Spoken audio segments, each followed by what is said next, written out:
In this tutorial, I'm going to show you how to translate your Shopify store into different languages. Adding multiple languages can help you reach international customers and create a better shopping experience for visitors around the world. So let's get started. First, open your browser and log into your Shopify admin dashboard using your account credentials. Once you're inside Shopify, look at the lower left corner and click on Settings. Next, select Languages from the Settings menu.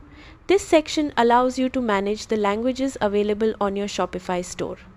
Inside the Languages section, you'll see your current store language along with options to add or publish additional languages.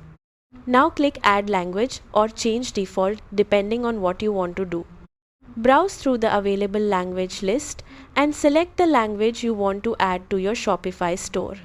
After selecting the language, Shopify will begin preparing the translation settings for your store.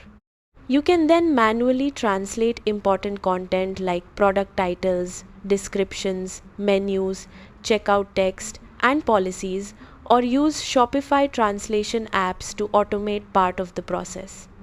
Many store owners also install apps like Translate and Adapt or Weglot from the Shopify App Store to make multilingual store management easier.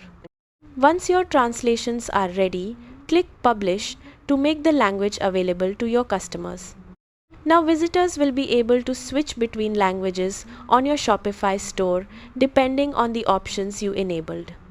Translating your Shopify store helps improve customer trust, expands your global reach, and creates a more personalized shopping experience for international buyers.